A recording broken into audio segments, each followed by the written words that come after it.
পশ্চিমবঙ্গের সরকারি কর্মদের ডিএ মামলা এটা একটা বহু পুরনো আর জটিল বিষয়, তাই না? হাজার হাজার কর্মী তাকিয়ে আছেন একটা সমাধানের দিকে। কিন্তু সেই সমাধানটা আসবে কোথা থেকে? আদালতের রায় থেকে, নাকি কোনো রাজনৈতিক প্রতিশ্রুতি থেকে? চলুন আজকের এই বিশ্লেষণে আমরা বিষয়টা একটু গভীরে দিয়ে দেখি। তো আসল প্রশ্নটা কি? ডিএ মামলার রায়টা শেষমেশ কবে আসবে?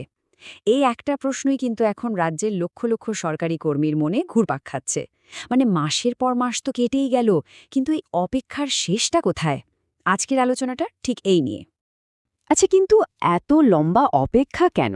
মানে শেষ শুনানি তো হয়ে গেছে, তারপর থেকে ঠিক কি ঘটল যে রায়টা এখনও বিষবাউ জলে? চলুন একটু ধাপে ধাপে পুরো ব্যাপারটা দেখে নেওয়া যাক। এই টাইমলাইনটা দেখলে আমার মনে হয় পুরো ব্যাপারটা বেশ পরিষ্কার হয়ে যাবে। দেখুন, গত বছর সেপ্টেম্বর মাসে, মানে সেপ্টেম্বর 2025-এ সুপ্রিম কোর্টে মামলার শেষ শুনানিটা হয়। তারপর দেখুন অক্টোবর, নভেম্বর, ডিসেম্বর, পুরো তিনটে মাস কেটে গেল। আর এখন 2026-এর জানুয়ারিতে এসে সবার প্রত্যাশা একদম তুঙ্গে। বুঝতেই পারছেন, এই দীর্ঘ অপেক্ষাটা কর্মীদের মধ্যে একটা চাপা উত্তেজনা তো তৈরি করবেই। আর জানেন, এই পুরো মামলাটার ভাগ্য কিন্তু ঝুলে আছে সুপ্রিম কোর্টের একটা ডিভিশন বেঞ্চের ওপর। বিচারপতি সঞ্জয় কারোল আর বিচারপতি পি.কে. মিশ্রর বেঞ্চ। চূড়ান্ত শুনানি যেহেতু শেষ, তাই রায়টাও এই বিশেষ বেঞ্চই দেবে। সোজা কথায়, বল এখন পুরোপুরি কোর্টের হাতে।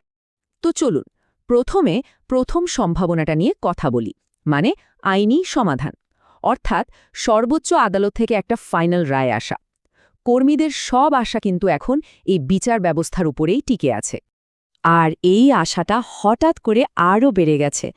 কারণটা হলো, গত 5ই জানুয়ারি শীতকালীন ছুটির পর সুপ্রিম কোর্ট আবার খুলেছে। আর কোর্ট খোলার সাথে সাথেই কিন্তু জল্পনা শুরু হয়ে গেছে যে কোনো দিনই হয়তো রায়টা ঘোষণা হয়ে যেতে পারে। এই জায়গাটায় দেখুন, আশা আর আশঙ্কা যেন একদম পাশাপাশি চলছে। একদিকে কর্মচারী সংগঠনগুলো দারুণ আশাবাদী যে জানুয়ারির প্রথম বা দ্বিতীয় সপ্তাহের মধ্যেই ফাইনাল রায়টা চলে আসবে। কিন্তু অন্যদিকে একটা চিন্তাও আছে। তাদের মতে যদি এর থেকে আর বেশি দেরি হয়, তবে সেটা এই দীর্ঘ অপেক্ষারত কর্মীদের জন্য অত্যন্ত দুর্ভাগ্যজনক একটা ব্যাপার হবে। আচ্ছা, এটা তো গেল আইনি পথের কথা। এবার চলুন দ্বিতীয় সম্ভাবনাটার দিকে তাকাই। আর সেটা হলো রাজনৈতিক সমীকরণ। কারণ ভুললে চলবে না, সামনেই রাজ্যের বাজেট অধিবেশন, আর তার ঠিক পরেই বিধানসভা নির্বাচন। এই পুরো রাজনৈতিক পরিস্থিতিটাই কিন্তু মামলার ভাগ্য অন্যদিকে ঘুরিয়ে দিতে পারে।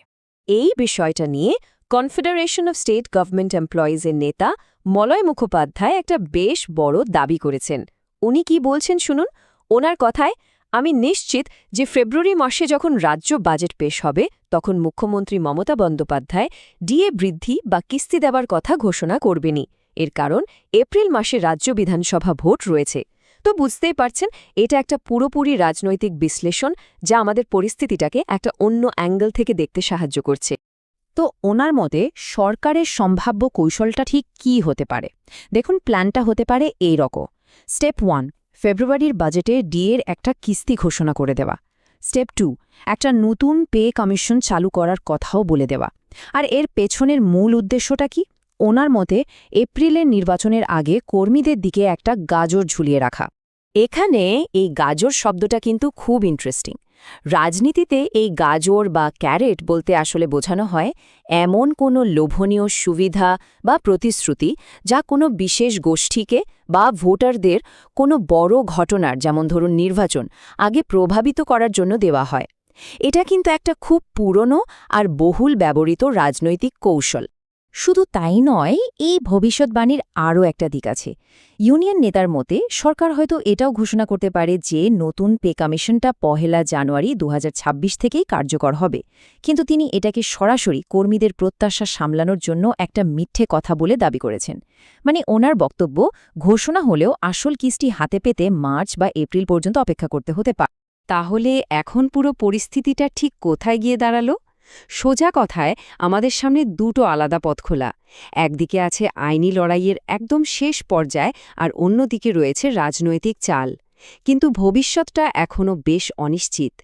এই টেবিলটা দেখলে দুটো পথের পার্থক্যটা খুব সহজে বোঝা যায়। দেখুন, আইনি পথে কি আসবে? একটা চূড়ান্ত রায়। কখন আসতে পারে? সম্ভবত জানুয়ারিতেই। আর কারণটা কি? কারণ মামলাটার এবার শেষ হওয়ার কথা। অন্যদিকে রাজনৈতিক পথে কি আসতে পারে? বাজেটে একটা ঘোষণা, সেটা কখন প্রত্যাশিত?